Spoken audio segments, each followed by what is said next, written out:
Hello, अस्सलाम वालेकुम वरहमतुल्लाहि वबरकातुहू। सामाइन, आज हमारे पास एक ऐसे आलिम दीन का मौलाना का नंबर आया है। उनका नाम है मौलाना सईद मुख्तार साहब रजवी, और ये नौजवान अहले सुन्नत विज्ञान नगर कोटा के रहने वाले हैं, और वहाँ के एक आलिम दीन है, मुफ्ती है, मौलाना है। तो इन्होंने रमजान के महीने में जुमे में कहा कि जो 11 रकात तरावी है वो साबित ही नहीं है, जो 8 रकात है वो तो तहज्जुद है, लेकिन जो तरावी है वो 20 रकात है। यानी कि इनके नजदीक जो तरावी है वो अलग है, जो तहज्जुद है वो अलग है। तो मैंने इनको अहले सुन्नत वल जमात के नाम से फोन किया, और मैंने कहा कि अहले हदीस हमें मतलब भाई परेशान कर रहे हैं, तो अहले हदीसों को हमें दलील देनी है कि एक कोई दुनिया की ऐसी हदीस पेश करते हैं जिसमें अल्लाह के नबी ने एक ही रात में 20 रकात तरावी और उसी रात में 8 रकात तहज्जुद पढ़ी हो, तो इंशाल्लाह हम अहले हदीसों को दे देंगे तो वो मान लेंगे। लेकिन इन्होंने सीधे सवाल का सीधा जवाब न देते हुए इन्होंने उमर रजी अल्लाह तआला अन्हु की ज़ईफ हदीसें पेश करना स्टार्ट कर दिया 20 रकात तरावी के ताल्लुक से। और जब मैंने इनको इनके हनफी जो मसलक है उसकी फिक़ह की किताबों से मैंने इन्हें साबित करना स्टार्ट किया कि इनकी जो हनफी फिक़ह है उसमें साफ साफ उतरा हुआ है हिदाया में, दुर्र मुख्तार में, कि तरावी 20 रकात की हदीसें अइम्मा मुहद्दिसीन के नजदीक ज़ईफ हैं, और सही हदीस से मैं वित्र के 11 रकात तरावी साबित हैं। और इन्होंने कहा कि मैं इमाम अबू हनीफा रहमुल्लाह का मुकल्लिद हूँ। तो मैंने उनको साफ साफ बताया कि इमाम अबू हनीफा रहमुल्लाह के जो शागिर्द थे, जो स्टूडेंट थे इमाम मोहम्मद रहमुल्लाह, तो उन्होंने भी अपनी जो उनकी जो मौता थी, मौता इमाम मोहम्मद, उसमें वो खुद मेरे भाई 11 रकात तरावी के कायल हैं। तो जब मैंने इनसे सवाल पूछना स्टार्ट किया तो ये सीधा जवाब देने की बजाय इधर उधर की बात करने लगे और फोन काट के फरार हो गए।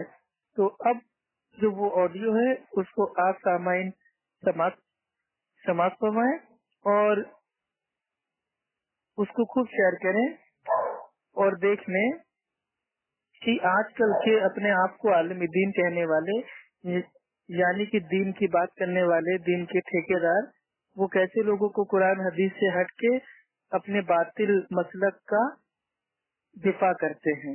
अल्लाह ताला इन सबको हिदायत दे। अस्सलाम वालेकुम वरहमतुल्लाहि वबरकातुहू। दुआओं में भाई आप सभी लोग मेरे को याद रखिएगा। ओके मेरे प्यारे भाई, और इन सब जो उलमाए सू हैं उनके लिए भी दुआ कीजिए कि अल्लाह ताला उलमाए सू को उलमाए हक बनने की तौफीक अता फरमाए। हेलो, अस्सलाम वालेकुम। वालेकुम। हाँ भाई, कौन कौन बोल रहे हैं? आप? कौन भाई? अरे आपके 2-3 फोन आ गए।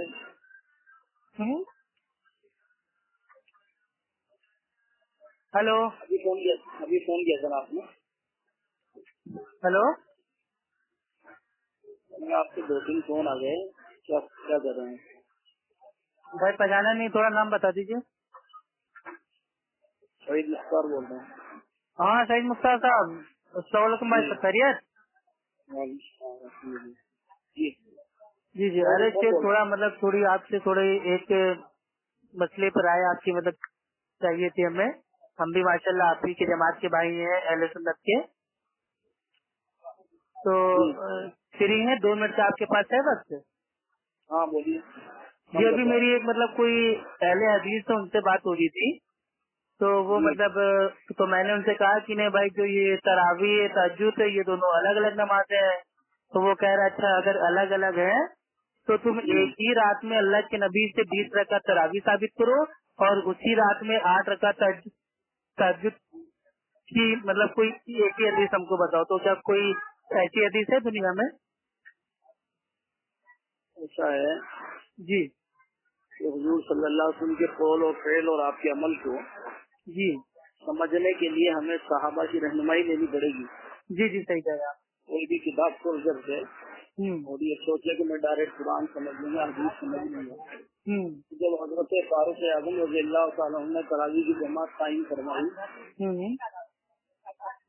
तो 20 रकात तरावी जमात से पढ़ी और जितने भी सहाबा नहीं, वो तो ज़ईफ़ रिवायत है ना 20 रकात वाली। वो लोग मतलब बोल लेते कि 20 रकात की एक भी दुनिया में सही हदीस मौजूद नहीं है। मेरी बात सुनिए, हजरत उमर रज़ियल्लाहु ताला ने जो तरावी की नमाज जमात कायम की है, कोई ऐसे सहाबी थे जिन्होंने उसका बाइकाट किया और अलग से 8 रकात पढ़ी है?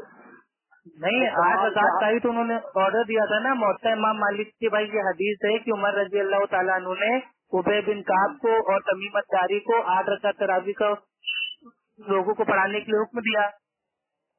फिर 20 कैसे हो गई? हाँ, तो वहाँ पे वो 20 रात है ना, लेकिन उसको मतलब कुछ लोगों ने 20 रात को काट के उसको 20 रकात बना दिया। उसमें तो तारीफ की है ना। हजरत फारूक आजम रज़ियल्लाहु ताला अन्हु ने जब से बाकायदा जमात कायम की तब से आज तक मस्जिद नबवी शरीफ में और नहीं जी मौलाना साहब, बिल्कुल आप ठीक कह रहे हैं। नहीं, असल बात ये है ना, उनका सवाल ये है कि अगर तरावी और तहज्जुद दोनों अलग अलग नमाज है तो अल्लाह के नबी से एक ही रात में 20 रकात तरावी, उसी रात में 8 रकात तहज्जुद, ऐसी कोई हदीस है? तो मैंने कहा ठीक है, मैं आलिम साहब से पूछ के बता दूंगा। तो वही मैंने आपको फोन किया। ऐसी कोई हदीस है कि नहीं? ऐसी कोई हदीस तो मेरी नजर में नहीं है। देखिए हम लोग जो है वो मुकल्लिद हैं। इमामों के ने जो फैसले हमारे लिए कर दिए वो हमारे लिए बिला दलील काबिल कबूल। जी जी, लेकिन तो मतलब यही बात तो हिदाया में भी आती है कि तरावी 20 रकात की तमाम हदीसें अइम्मा मुहद्दिसीन के नजदीक ज़ईफ है। और दुर्रे मुख्तार में आता है कि तरावी मैं वित्र की भाई वो 8 + 3 11 रकात साबित है। तो फिर अगर हम लोग इमाम अबू हनीफा रहमतुल्लाह के मुकल्लिद हैं तो इस बात को क्यों नहीं मानते? इस बात को कि मतलब ये 20 रकात की जो तरावी की जो हदीसें है वो ज़ईफ है और जो सही हदीस से साबित है वो 11 रकात है मैं वित्र के। कहाँ से किसकी इबारतें बयान कर रहे हैं आपके साथ 20 रकात की ज़ईफ है? और हाँ ठीक, मतलब ये आपका मतलब ये हंसी फिका है, मतलब वो हिदाया है, दूसरे मुख्तार है, फतावा आलमगीरी है, सब में 20 रकात के लिए लिखा हुआ है। हाँ 20 रकात की तमाम हदीसें अइम्मा मुहद्दिसीन के नजदीक ज़ईफ है। और इमाम अबू हनीफा रहमुल्लाह के जो मतलब वो स्टूडेंट थे इमाम वो मोहम्मद रहमुल्लाह, वो खुद अम्मी आयशा वाली मतलब वो हदीस को लेके आते हैं कि अल्लाह के नबी रमजान हो या गैर रमजान हो 11 रकातों से वो ज्यादा नहीं पढ़ते थे। तो इमाम मोहम्मद रहमुल्लाह वो खुद कहते थे कि 11 रकात है तरावी। तो ये मामला कुछ समझ में नहीं आ रहा है कि हनफियों के नजदीक भी 11 रकात है और अहले हदीसों के नजदीक भी भाई ये 11 रकात है और हदीस से भी साबित है 11 रकात। तो ये 20 रकात के ऊपर मतलब हम लोग इतना ऑब्जेक्शन क्यों कर रहे हैं? तरावी 12 महीना होती है। तरावी 12 महीना होती है। हाँ होती है, वो तो जमा है ना, तरावी तरबिया का जमा है। नहीं 12 महीना होती है तरावी के, खाली रमजान में होती है। नहीं, तरावी तो पूरा साल है। जो दलील गैर मुकल्लिदीन पेश करते हैं वो हजरत आयशा नहीं गैर मुकल्लिद नहीं, अहले हदीस। अहले हदीस तो गैर मुकल्लिद रहने की अलग अलग चीज थोड़ी है। हाँ अलग अलग है। गैर मुकल्लिद तो इमाम अबू हनीफा रहमुल्लाह थे ना, वो तो अहले हदीस है, कुरान हदीस को मानने वाले। आप गैर मुकल्लिद और मुकल्लिद का मतलब ही नहीं समझते हैं। नहीं मुकल्लिद तो वो होता है जो भाई वो जाहिल होता है जिसके ऊपर अहले इल्म का इजमा हो, और गैर मुकल्लिद भाई इमाम अबू हनीफा रहमुल्लाह थे। आप अजीब तरह की बातें कर रहे हैं। मुकल्लिद जाहिल होता है, इमाम बुखारी भी मुकल्लिद थे। नहीं वो कहाँ मुकल्लिद थे, वो तो भाई अहले हदीस थे।